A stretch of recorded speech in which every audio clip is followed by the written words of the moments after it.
మతాలకు సంబంధించి కూడా ఏ మతాలకు సంబంధించి ఆ మతాల అభివృద్ధికి కానీ ఆ మతాలకు సంబంధించిన ఆలయాలు, దేవాలయాలు, మసీదులు, చర్చిలు అభివృద్ధి కోసం కొన్ని ల్యాండ్స్ని వారందరూ కూడా భవిష్యత్తు తరాల కోసం ఎత్తిపెట్టడం కూడా జరిగింది.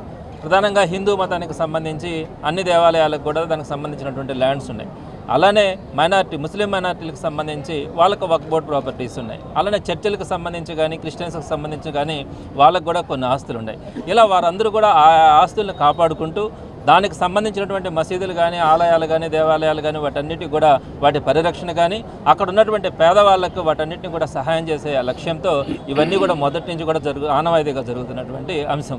ఇది అందరికీ తెలిసిన విషయమే. మరి దేవాలయాలకు కూడా ల్యాండ్స్ ఉన్నాయి.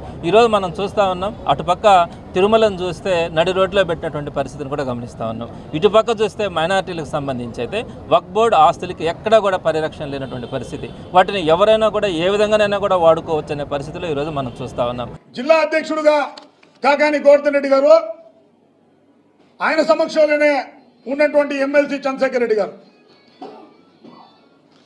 చంద్రశేఖర్ రెడ్డి గారు స్వయాన ఆయన ఇన్స్టిట్యూషనే వక్ఫ్ ఆస్తిని ఆక్రమించుకొని పెట్టున్నాడు.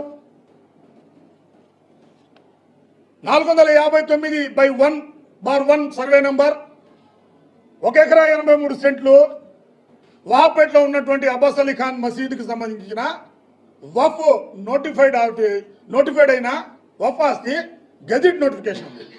ఈ గెజిట్ నోటిఫికేషన్లో ఉన్నటువంటి ఆస్తిని ఆయన కాలేజ్ కట్టుకుని ఆయన స్వయంగా నెల్లూరు నగర అధ్యక్షుడు నగర ఇన్ఛార్జిగా ఎమ్మెల్సీగా ఉన్నటువంటి చంద్రశేఖర్ రెడ్డి గారు వక్ఫ్ ఆస్తిని ఆక్రమించుకొని ఆయన కాలేజ్ కట్టుకున్నాడు.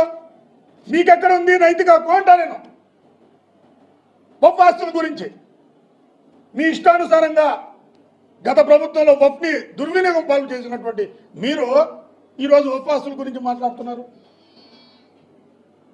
అదే మీరు మైనార్టీల పక్షపాతి అయితే, మీ జగన్మోహన్ రెడ్డి గారు మైనార్టీలపై చిత్తశుద్ధి ఉంటే, ఏమయ్యా కాకాని గోవర్ధన్ రెడ్డి గారు, నువ్వు మీ చంద్రశేఖర్ రెడ్డి గారికి చెప్పి స్వచ్ఛందంగా ఆ ఆస్తిని ఆ ఇన్స్టిట్యూషన్ అబ్బాస్ అలీ ఖాన్ మసీదుకి రాసి వక్ఫ్ బోర్డుకి అప్పచెప్పండి. మీ మైనార్టీ నాయకులు అంత పోరాట యోధులైతే, మీరంత మైనార్టీ పక్షపాతి అయితే, మీరు దోచుకొని ఈరోజు ప్రభుత్వంపై ఏదో జరుగుతుంది చెప్పి అభాండాలు చెప్తున్నారు. దాని గురించి కూడా చెప్తా. నేను ఒకటే చెప్తున్నా, ఏదైతే చంద్రశేఖర్ రెడ్డి గారు ఆయన ఇన్స్టిట్యూషన్ వహాబ్పేటకు సంబంధించి అబ్బాస్ అలీ ఖాన్ మసీద్ సంబంధించినటువంటి వక్ఫ్ ప్రాపర్టీలో ఉన్నటువంటి ప్రాపర్టీని మీరు స్వయంగా మీరే స్వచ్ఛందంగా ఆస్తిని అబ్బాస్ అలీ ఖాన్ మసీద్ యొక్క ఇన్స్టిట్యూషన్కి వక్ఫ్ బోర్డుకి అప్పచెప్పాలని కోరుతున్నా.